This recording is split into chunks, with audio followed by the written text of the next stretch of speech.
तो फ्रेंड्स अभी हम बात करने वाले हैं ज्ञान मंजरी इनोवेटिव यूनिवर्सिटी के अंदर चल रहे हैं डिप्लोमा इंजीनियरिंग कोर्सेज के बारे में।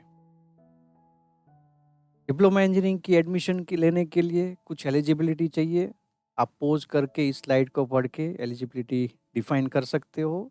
इस तरह से आप एडमिशन ले सकते हो या मिनिमम क्वालिफिकेशन क्या चाहिए वो इसमें लिखा है।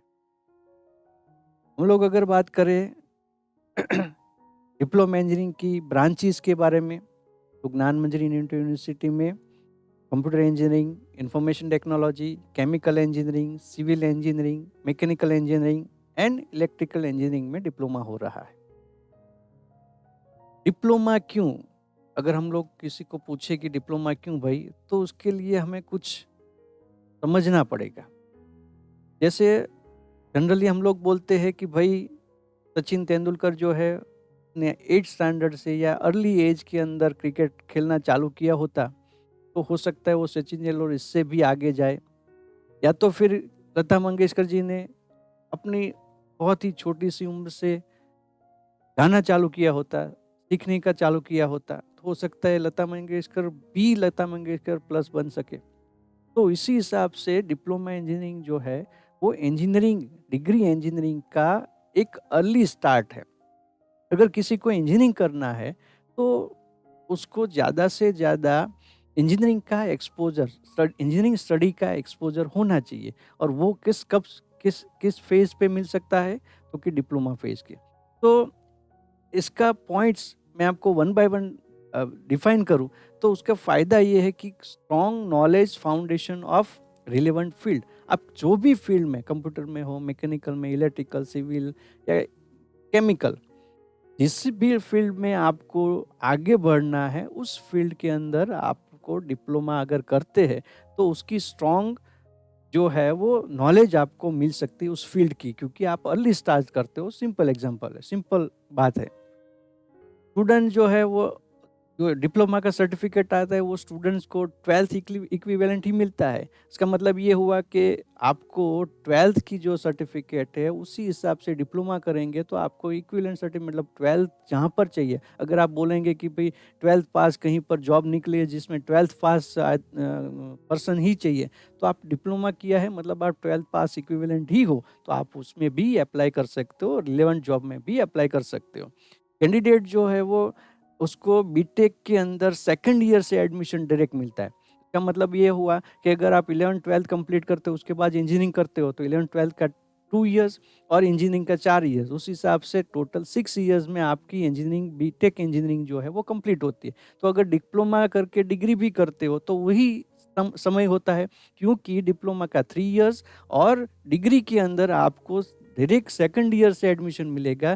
तो डिग्री का जहाँ पर नॉर्मल 12th के स्टूडेंट्स को 4 साल डिग्री करना होता है, वहीं पर यहाँ पर डिप्लोमा के स्टूडेंट्स को 3 ईयर की में ही डिग्री करना होता है। तो उस हिसाब से 3 + 3 मतलब 6 ईयर्स। सो 12th करने के बाद भी इंजीनियरिंग बीटेक इंजीनियरिंग जो है वो 2 + 4 मतलब 6 ईयर में कंप्लीट होती है। उसी हिसाब से डिप्लोमा प्लस डिग्री करो तो भी वो टोटल 6 ईयर्स में बीटेक कंप्लीट होता है। तो इस हिसाब से वो भी ईयर में भी वही इक्विवेलेंट है, उसमें कोई एक्स्ट्रा इज़ाफ़ा नहीं है।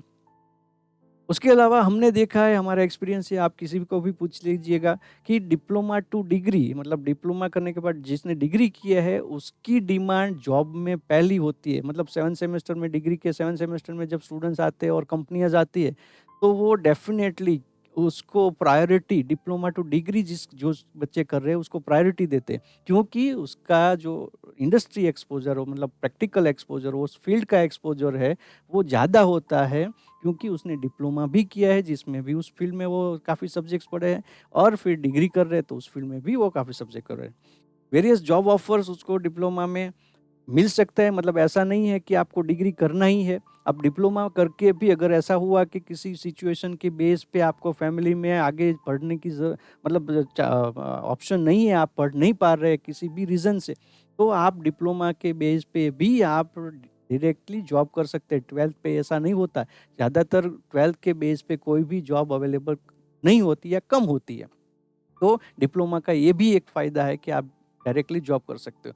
उसके अलावा any competitive examination like JEE, advance और नीट ये सब करने की ज़रूरत नहीं रहती, आपको डायरेक्टली इंजीनियरिंग में एडमिशन मिल सकता है। तो ये सब बेनिफिट है डिप्लोमा इंजीनियरिंग करने के। डिप्लोमा करने से कौन-कौन से स्कोप ओपन होते हैं? क्या हम लोग कर सकते हैं डिप्लोमा के करने के बाद, या डिप्लोमा की डिमांड कहाँ-कहाँ पर है, किस तरह की है, वो अब हम शॉर्ट में देखेंगे। डिप्लोमा करने के बाद फर्दर स्टडी जैसे हमने कम्युनिकेट किया, फर्दर स्टडी हम लोग कर सकते हैं।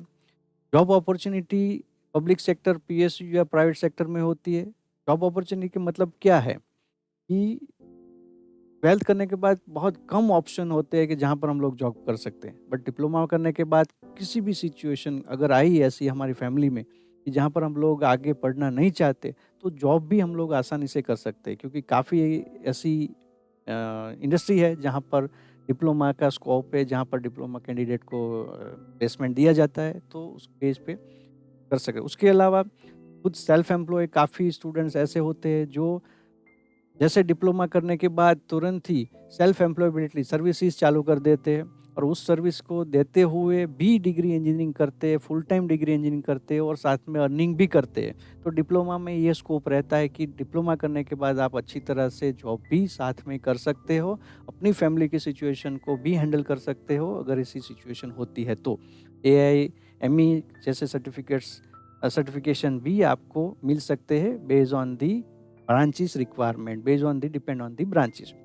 उसके अलावा मैं आपको बताना चाहता हूँ कि इंजीनियरिंग की डिमांड 2014 के मुकाबले 2022 के बाद बहुत बढ़ी है। उसका रीज़न ये है कि जो फाइनल अथॉरिटी, गवर्नमेंट की अथॉरिटी जो डिग्री इंजीनियरिंग को, डिप्लोमा इंजीनियरिंग या इंजीनियरिंग कोर्सेज को परमिशन देती है, उसने कट ऑफ रख दिया था, स्टॉप कर दिया था नई इंस्टीट्यूट की परमिशन देने के लिए।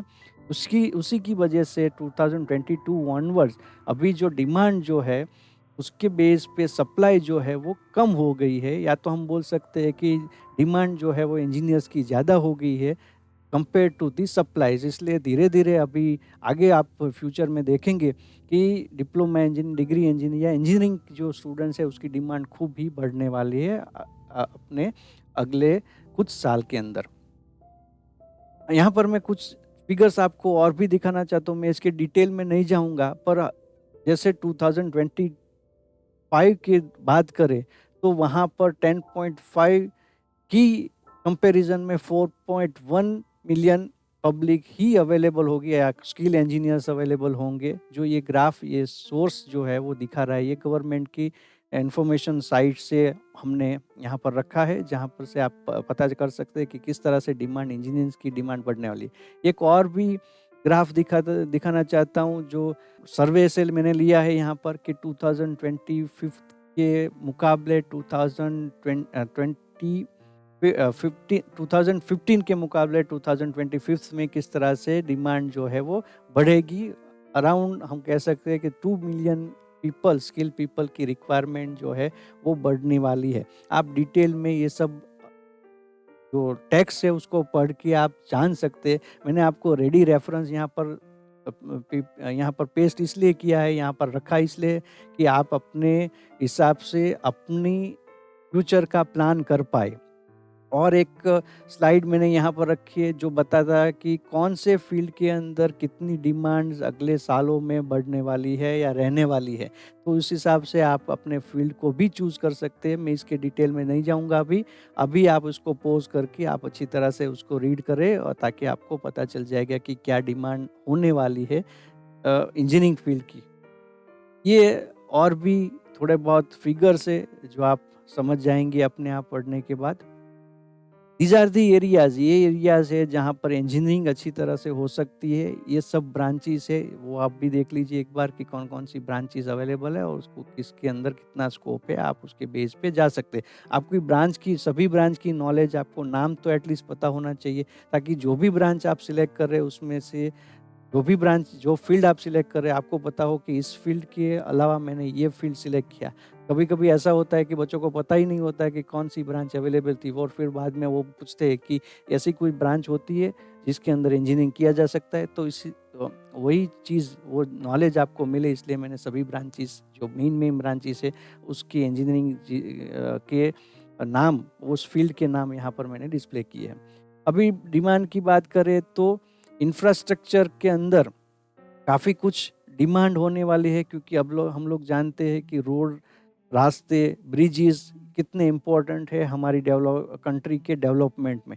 तो ये डेवलपमेंट अभी काफ़ी 5 साल में आपने देखा होगा कितने रोड्स एरियाज़ जो है वो वहाँ पर बढ़ गए। तो इस तरह से सिविल इंजीनियरिंग की डिमांड बढ़ेगी।